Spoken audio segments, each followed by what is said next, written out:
Hello, everyone, and this is, in case, like I said, this is just for your study material here that we will kind of cover, specifically the PowerPoint as need be going forward here. So we're going to take a look at this going forward. So shortly before his inauguration, this is the final section of World War II, so we're basically ending the war. Some of the classes yesterday, as we know, especially the later ones, we talked about nuclear weapons. There's going to be some discussion about that, but now we're entering a new era of warfare. So we do need to talk about this a little bit. But first, let's talk about the European front. So shortly before his inauguration in 1945, an ailing FDR met with Churchill and Stalin at the Black Sea resort city of Yalta in the Soviet Union. For 8 days, the three leaders discussed the fate of Germany and the post-war in general. The idea is to split Germany into 4 different zones, controlled by each of the countries in general. So, the 4 zones would be controlled by the United States, Britain, Soviet Union, and the French, were these 4 zones. And then Berlin would be subdivided as well. So Germany is subdivided, and then itself, and then Berlin, because Berlin's not really in the center of Germany, would be subdivided further. Stalin wanted harsh approach and to keep Germany divided into occupation zones, while Churchill disagreed. Roosevelt needs Stalin to join in the fight, so that's why this kind of goes down. Stalin also agrees to join the war against Japan and join the UN. So in March of 1945, the Allies rolled across the Rhine River into Germany. So now they're going into Germany. And by April 25th of 1945, the Soviets had surrounded the capital and were pounding the city with artillery fire. So now they're pounding Berlin. And Berlin, we'll get into it a little bit with once we get into the Cold War, but there's a lot of stuff going on at this time. So Hitler had his girlfriend at the time, Eva Braun. They get married on the 29th of April and then commit suicide together the next day. I know, how romantic. Yeah. Then on May 7th, General Eisenhower accepted the unconditional surrender of the Third Reich, so Hitler's dead. The Third Reich peters along for a little bit, but doesn't really do a whole lot. And then, essentially, the German military surrenders on May 7th. Reason why this is all going down is because President Roosevelt dies April 12th. So they had marched into, the Allies rolled across into Germany, but then Roosevelt dies of a brain aneurysm on April 12th. Yeah, I believe it was a brain aneurysm. I'm 99% sure about that. Dies of a brain aneurysm on April 12th. So Harry Truman, the vice president, and we'll talk more about Truman later, specifically, I think even in this slide we're going to talk about Truman, would succeed FDR and accept the official surrender on May 9th, which is VE Day, Victory Day in Europe. So Roosevelt never got to see the fruits of his labor. So he died while posing for a portrait in Georgia. Oh, it was a stroke. I'm sorry, it wasn't a brain aneurysm. I was wrong on that. President Harry Truman becomes president. Now, keep in mind, he was kind of a reluctant president. He kind of didn't want to be vice president, but kind of walked into it. Ran with Truman because there was some issues on the Democratic ticket about the current vice president being seen too left-leaning, so too much of a socialist for the Democratic Party, and they wanted a more moderate person. So the Missouri-born president, or vice president Missouri-born senator from, I believe, Missouri. It was either Missouri or Kansas. I want to say it was Missouri. Becomes the natural pick because he was kind of a rising star pretty quickly here. Interesting fact is, to most historians' purposes, Truman was considered a failure up to this point in his life. All of his businesses had failed. He was living with his mother-in-law before he moved into Washington. And then he becomes the president of the United States. Or it might have been 30 that he had all his business failures, etc. As vice president, Harry Truman didn't even know the United States was developing an atomic bomb. So MacArthur returned to the Philippines in the fall of 1944 in hopes of gaining that stronghold back. We talked about this. We talked about this a bit yesterday, if you remember. Down here, we talked about that a bit yesterday about the stronghold. So Japan was resorting to suicide pilots, etc., and that was the only thing that stood between them. After a month of bitter fighting and heavy losses, American Marines took Iwo Jima, which is a viable source if you're going to attack Japan. If you don't use the atomic bomb, we need to know that there would have been a land invasion of Japan, and hundreds of thousands of people would have died. U.S. troops moved onto the island of Okinawa, only 350 miles away, and the Japanese put up a desperate fight and would cost them over 100,000 troops. We talked about this all yesterday in the 11.6 video. If you watch that, we kind of also talk about that a little bit. After Okinawa, the next stop for the Allies would be Japan. It would cost 500,000 men to secure Japan. They advised so they know that 500,000 American lives could be lost. Plus, you're then fighting a very mountainous island in Japan, or very mountainous island chain with Japan. So it's hard fighting. It's just overall going to be a nightmare. So his advisors also advised of an alternative option called the atomic bomb, which would probably bring the war to a swift end in their eyes. The Manhattan Project had been developed by this top-secret program. We talked about this a little bit ago as well. J. Robert Oppenheimer was the lead scientist. This is J. Robert Oppenheimer, and there is kind of the mushroom cloud that came out about it. So the Japanese... Okay, so we set off a test bomb in New Mexico, which worked well, to say the least.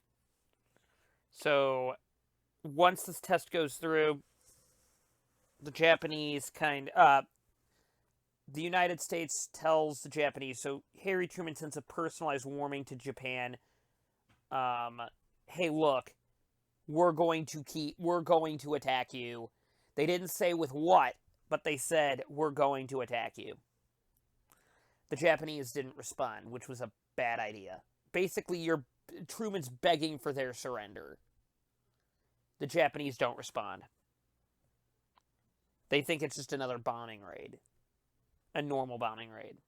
So on August 6, 1945, the United States dropped an atomic bomb on Hiroshima, a city of 350,000 people. Between 70,000 and 80,000 people died right there. Japan still didn't act. Mainly, there's some historians state that that's because of shock, but historians also believe that they still weren't going to surrender, even though there were talks about it behind the scenes. On August 9th, a second bomb was dropped on Nagasaki. Interestingly enough, they had an original city. I believe the city started with an A. I can't think of it right now. But it was too cloudy to bomb their original city, so Nagasaki was the backup plan. This city had over 270,000 people, and more than 70,000 people were killed immediately. Essentially vaporized in both these cases. The Japanese, as we know, is a formidable enemy, and they don't want to surrender for anything. However, the ideas of weaponry that can essentially vaporize an entire city, 70,000 people to 80,000 people with one drop of a bomb, that's pretty big. The Japanese finally surrendered on September 2nd, and the economy the ceremony took place on board the U.S. battleship Missouri. So this essentially ends World War II, and you can see the horror left behind from the atom bombs. These are just, again, horrific scenes out of Hiroshima and Nagasaki. There is actually reports of one gentleman who had it verified. He was a man from Nagasaki. He was doing business in Hiroshima, was in the Hiroshima bombings, and then went home to Nagasaki and lived through both atomic bomb drops. The unluckiest man in World War II, might I say. Challenges of victory. So the UN. On April 25th, 1945, the representatives of 50 nations met in San Francisco to establish this new peacekeeping body. Think of it as the League of Nations, but better. In June, the delegates signed the charter establishing the United Nations. And on that day, China, France, Great Britain, the Soviet Union, and the United States, and a number of other nations ratified the charter. So basically, this is becoming a thing. This is our bylaws, etc. The UN's first actions was to commission a document declaring the fundamental equal rights of all human beings. Eleanor Roosevelt led a universal Declaration of Human Rights. Remember in class we were talking about how Eleanor Roosevelt was a very forward, progressive-thinking first lady. She was getting involved in policy decisions, etc. Eleanor Roosevelt is known for that kind of acts throughout history. The United States and the Soviet Union would use the UN to spread influence over other nations. And we will see that in the Cold War. That essentially the two major powers that come out of this are the Soviet Union and the United States. And it becomes very quick that they need to grab as much influence as possible. A month after the UN Charter was signed, Allied leaders came together for the final wartime conference in Potsdam near Berlin. Stalin of the Soviet Union, Clement Attlee of Britain, because he was the new prime minister of Britain as Churchill lost the election mid-conference. And then Harry Truman took Roosevelt's place. So this is the Potsdam Declaration. It was clear that Stalin would not keep his promise allowing free elections in Eastern Europe and Poland. You're starting to see the Soviet influence expanding across Eastern Europe. And after a hard bargaining, the leaders of Potsdam reached a compromise. They confirmed the plan made at Yalta to divide Germany into 4 occupation zones. So basically, that plan that Stalin was heavily fighting for is the one they signed off on. It was agreed that each occupying country could independently take reparations from its own occupation zone. In addition, the German Navy and merchant fleet would be divided among the U.S., Britain, and Soviet Union. Remember, the French also got us an area as well. Besides geographic division, Germany had another price to pay for its part in the war. The discovery of Hitler's death camps led Allies to put 24 surviving leaders on trial. So this is the Nuremberg War Trials. So obviously Hitler's gone. And now you've got these Nazi leaders being put up for crimes against humanity, crimes against the peace, crimes against humanity, and war crimes in general. This is a trial that's being held under 4 different legal codes at the same time. And so what's going on is this is just punishment basically for the Holocaust and just crimes against the peace in general and war crimes in general. So 12 out of the 24 defendants were sentenced to death, most remaining in jail. Nearly 200 more were found guilty in just trials in general, but the 24 in general were in Nuremberg war trials. Couple things you got to know. This is a massive conglomeration of a different legal... You can't try them with a German legal system, but there's also 4 countries that are being affected here, so you have to combine different legal systems as well here. None of this is the most important things on the planet, the specifics behind this. You're not going to be tested on this. You should know what the Nuremberg trials were, though. Because 24 people were sentenced, you had to have a combined legal system between the 4 countries. And like I said, half of them were sentenced to death. Many Nazis who took part in the Holocaust did in fact go free, and the principle of individual responsibility was now part of international law. So now there's something called international law being formed because the UN has the power to make laws, and if you're signing up for the UN, you have to abide by international law. And crimes against humanity, crimes against the peace, and war crimes all are indoctrinated into the UN's powers. This is just kind of a History Channel thing of it. You can watch it on your own time. On the slides, Japan was occupied by... So Japan's a little bit different because Britain and France really didn't get involved with it, and the Soviet Union didn't get involved till way later. Japan was occupied by U.S. forces under the command of General Douglas MacArthur. Hideki Tojo, who was the prime minister, we mentioned him a little bit in the past, and 6 other officials were put on trial in the Tokyo trials, and they were sentenced to death. A bunch of other trials were also taking place as well. Namely, this kind of works as the same as Nuremberg, but it's more American-centric. MacArthur reshaped Japan's economy by introducing free market practices that led to a remarkable economic recovery. And I know in period 6-7 we talked about how Japan really boomed after World War II. Like, they went on a huge economic recovery, and that's because of General Douglas MacArthur's free market reforms and call for a new constitution that would provide women's suffrage and guarantee basic freedom rights. So, changes at the home front. Despite rationing and shortages, people actually had money to spend, so we're out of the Depression now. Defense industries boomed. Unemployment fell to as low as 1.2%. Workers were able to save money during the war. Farmers also prospered, and they reaped profits from rising crop prices that the government was paying for food for the soldiers.